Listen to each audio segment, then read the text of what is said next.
Renovasi gedung Negara Gerahadi di Surabaya, Jawa Timur yang sebelumnya dibakar massa pada kericuhan 30 Agustus lalu rencananya akan dipercepat. Renovasi Gerahadi akan turut melibatkan sejarawan dan pakar cagar budaya agar proses renovasi mengikuti kaedah pelestarian.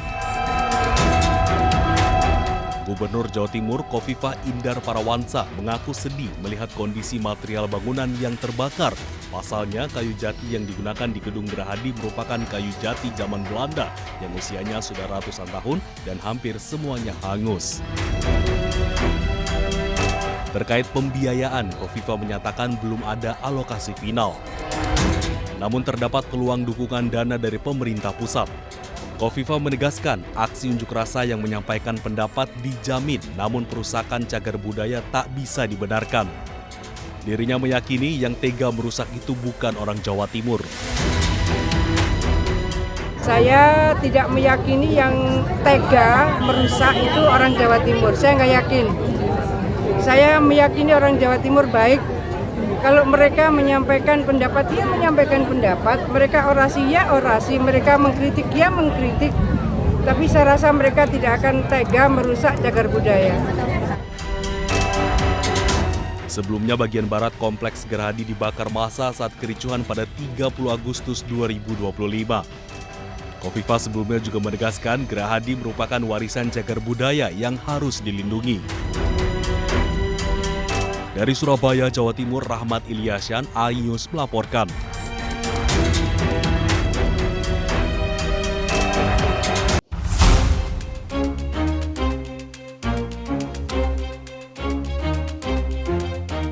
Kerusuhan pada unjuk rasa beberapa waktu lalu harus dibayar mahal dengan rusaknya sejumlah fasilitas umum.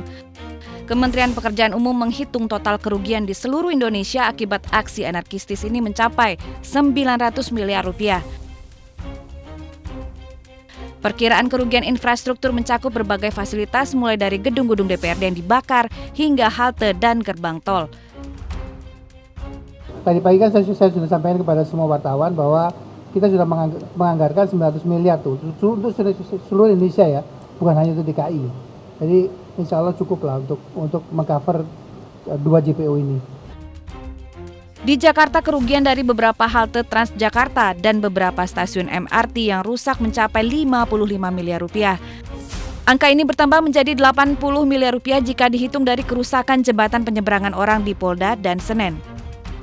Setelah kami berkoordinasi dengan Kementerian PU, kami pemerintah Jakarta akan mengerjakan hal yang kemarin yang sudah saya sampaikan, yaitu untuk hal yang berkaitan dengan MRT, kemudian Transjakarta, kemudian Bank Jakarta yang mengalami kerusakan, dan Dinas Perhubungan untuk traffic light dan sebagainya.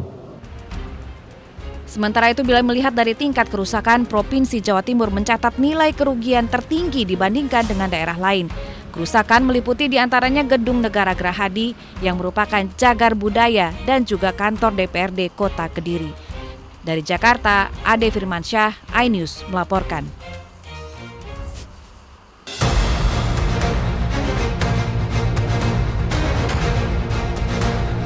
Polisi melakukan gelar perkara tertutup kasus kematian pengemudi ojol Afan Kurniawan. Gelar perkara menghadirkan sejumlah pihak termasuk Komnas HAM dan Kompolnas.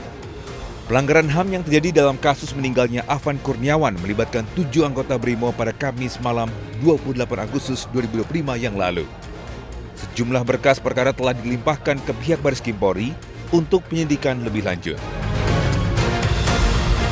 Yang pertama adalah di forum tadi memang dibuka bagaimana konstruksi peristiwa, ya, termasuk juga apa yang didapatkan, ya, dalam kerangka persiapan sidang etik. Dan memang tadi, ya, suasananya adalah memang mengarah potensial untuk dituntut pada PTDH. 7 anggota BRIMOB selanjutnya akan dijalani sidang etik. 2 anggota yang termasuk kategori pelanggaran berat disidang terlebih dahulu. Sidang untuk kategori berat pada hari Rabu tanggal 3 September 2025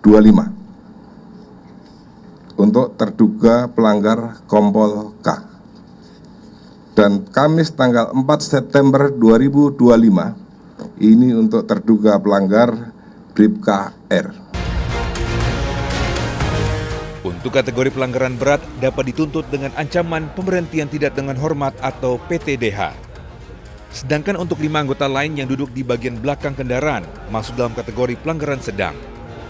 Saksi untuk kategori pelanggaran sedang bisa dikenakan patsus atau mutasi demosi atau penundaan pangkat dan penundaan pendidikan. Tim Liputan iNews melaporkan.